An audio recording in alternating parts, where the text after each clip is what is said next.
목회자들은요, 성도들이 교회에 오고 안 오고 예배에 참석하고 참석하지 않고 하는 것에 민감하죠.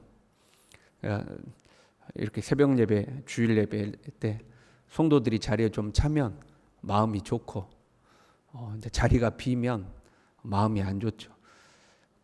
본능적으로 이제 그렇게 되는 겁니다. 아마 여러분들이 이 자리에 서면 여러분도 그렇게 될 겁니다. 자리가 차면 뭐 아직 예배 시작도 안 했는데 마음이 좋은 거죠. 자리가 비면 이제 마음이 안 좋습니다. 그러니까 신앙생활을 오래 하면 이제 성도들도 어느 정도 신앙이 성장하면 끊임없이 관심과 돌봄이 필요한 사람이 있는가 하면 이제 어느 정도 성장하면 이제 내가 다른 사람을 돌보고 다른 사람에게 관심을 줄 수 있는 이제 성숙한 사람이 되는 거죠. 마찬가지로 성도들 중에 계속해서 연락을 해줘야 될 사람이 있고, 왜 교회 안 나오셨습니까? 나오십시오. 연락을 해야 될 사람이 있고, 교회를 안 나오게 되면 미리 연락을 해야 될 사람이 있죠. 이래서 교회를 못 가게 됐습니다. 신앙이 성장하면 수준이 바뀌어야 되는 거 아니에요? 어느 정도 신앙이 성장해서 자리에 있어야 될 사람이 없어. 그러면 이제 더 속상한 거죠.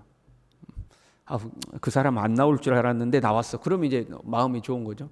근데 그 사람은 나와야 되는데 안 나왔어. 그러면 이제 속상한 거죠.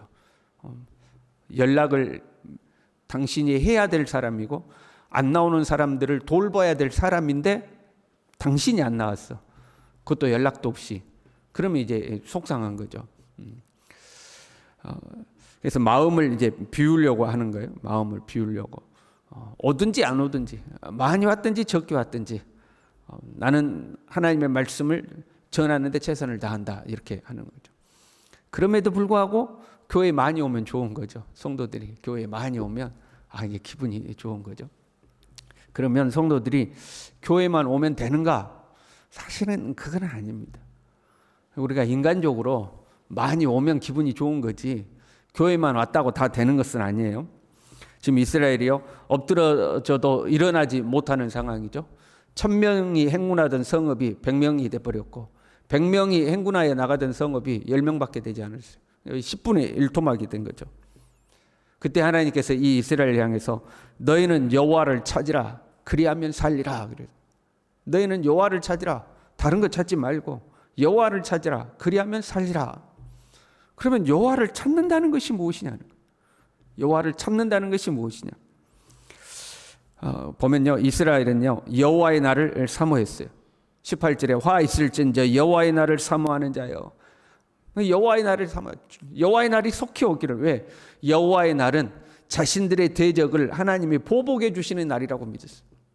지금 우리가 엎드려져서 일어나지도 못하지만 여호와의 날이 오면 저것들 하나님이 그냥 싹 다 엎어버리신다.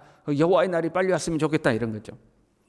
또한 절기와 성일을 지켰어요. 21절에요. 내가 너희 절기들을 미워하여 멸시하며 너희 성회들을 기뻐하지 아니한다. 이 사람들이 절기와 성회들을 부지런히 잘 지켰어요. 지금으로 말하면 우리가 주일도 잘 지키고 절기 예배도 잘 지키고 새벽 예배도 잘 나오고 저녁 예배도 잘 나오고 잘 했다는 거예요. 그런데 하나님께서 기뻐하지 않았어요. 여호와의 날을 사모하는 것도 기뻐하지 않았고 예배 열심히 드리는 것도 기뻐하지 않았어요. 목회자로서 여러분도 그러겠지만 교회만 열심히 나와도 신앙생활 열심히 하고 있는 것처럼 느껴지잖아요. 예배 안 빼먹고 모임마다 잘 나오면 요즘 저 사람 믿음이 참 좋아. 요즘 저 사람 하나님 앞에 열심히 하고 있어. 그런 마음이 들 때가 있잖아요. 근데 안 와? 그러면 이제 속상하고. 그런데 하나님은 그렇게 하는 것을 기뻐하지 않았다는 거예요. 14절에요. 너희는 살려면 선을 구하고 악을 구하지 말지어다. 하나님께서 살려면 여호와를 찾으라 그랬잖아요. 너희가 살려면 여호와를 찾으라 그랬는데 14절에서 살려면 선을 구하라 이렇게 됐어요. 여호와를 찾는다는 게 뭐냐? 선을 구하는 것이다. 이스라엘은 여호와를 찾는 것을 종교의식에 참여하는 것으로 생각했어요. 우리도 그럴 때 많잖아요. 하나님을 의지하고 하나님을 찾는다고 하며 예배에 참석하고 기도에 참석하고 그러는 거 아니에요. 이스라엘도 그렇게 생각한 거예요. 종교 의식에 참석을 하고 절기에 참석하고 그러면 여호와의 날이 와서 저 대적들을 싹 쓸어버리실 것이다. 이런 기대를 가지고 있는 거죠. 그런데 하나님은 선을 먼저 세우라 하고 이야기해요. 선을 구하라. 정의를 먼저 세워야 된다는 거예요. 15절에 너희는 성문에서 정의를 세울지어다. 정의를 먼저 세우라는 거죠. 삶의 현장에서는 탐욕을 쫓아가면서 힘없는 자들의 것을 착취하면서 재판을 굽게 만들고 법을 자기들을 유리하게 만들면서 성문에서 정의를 세우라는 것은 성문은 재판하던 곳이거든요. 그 재판을 자기들 유리한 대로 한 거예요. 힘 있는 자들의 입맛대로 바꾼 거예요. 신앙생활에 있어서는요, 우상을 섬기고 신앙생활도 자기들 입맛에 맞게 했어요. 그런 거죠. 가난한 자들의 것을 빼앗아서 그것이 하나님의 복이라고 하나님께 감사 제사를 드린 것. 그러니까 여러분, 그렇게 감사 제사를 드리러 온 이스라엘 보면 하나님이 어떠셨겠어요?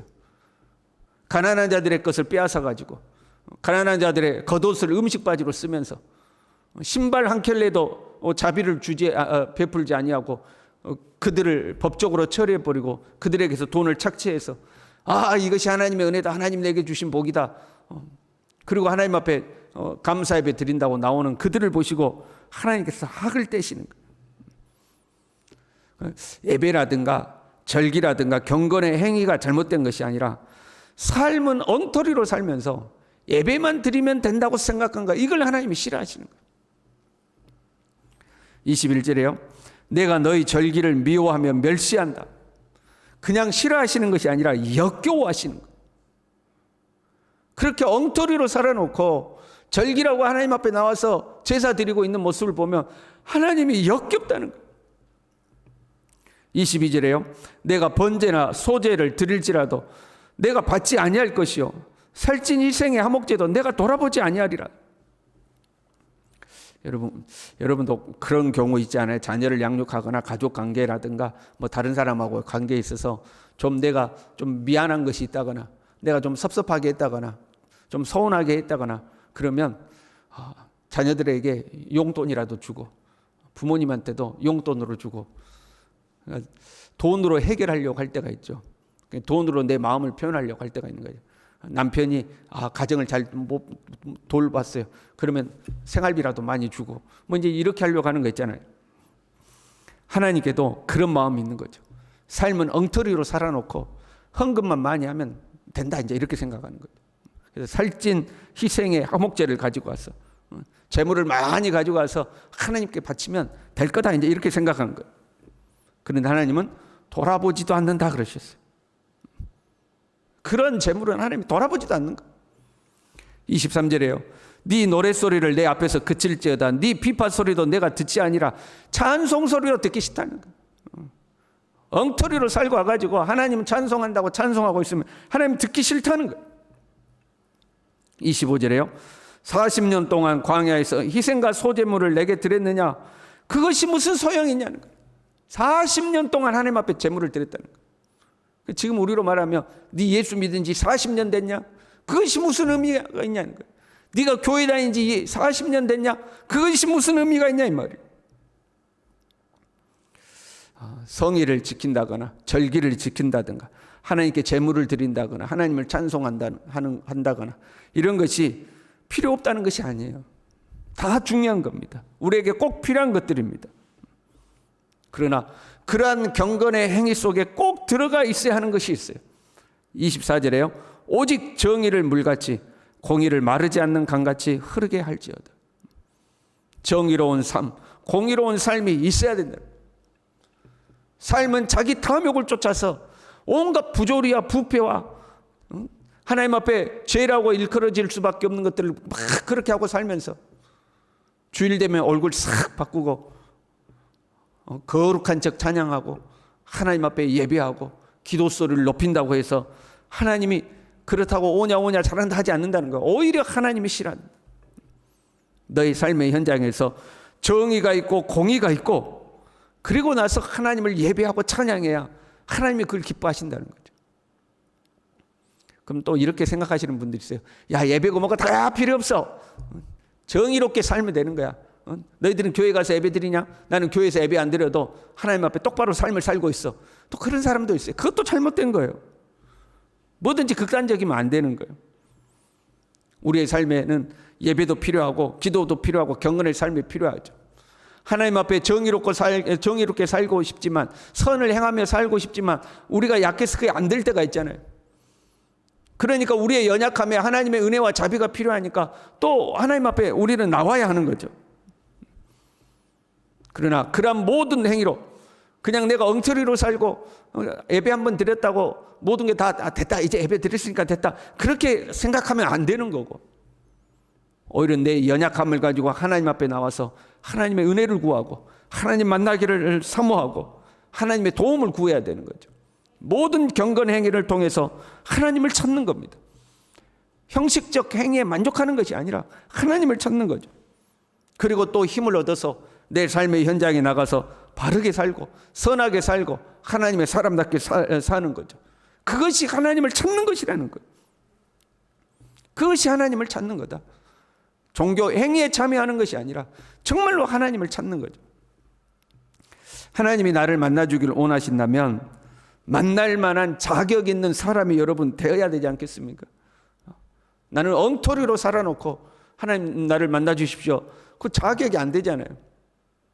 하나님을 만나기를 원한다면 하나님을 만날 수 있는 사람이 되어야 되는 거죠. 그것이 내 삶을 고치는 겁니다.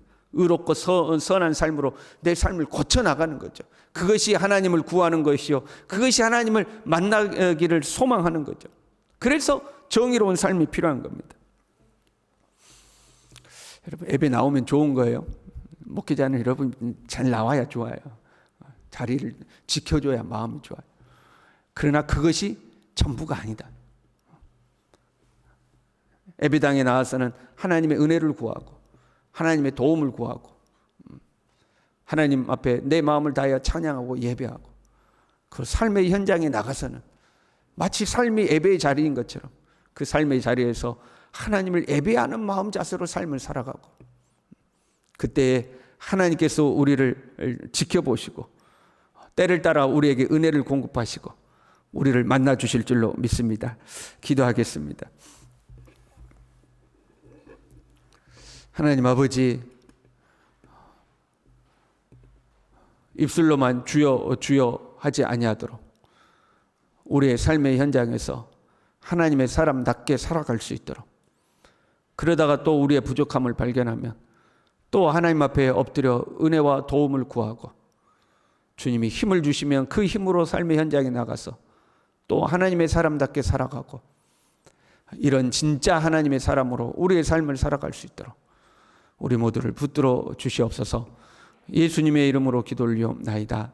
아멘.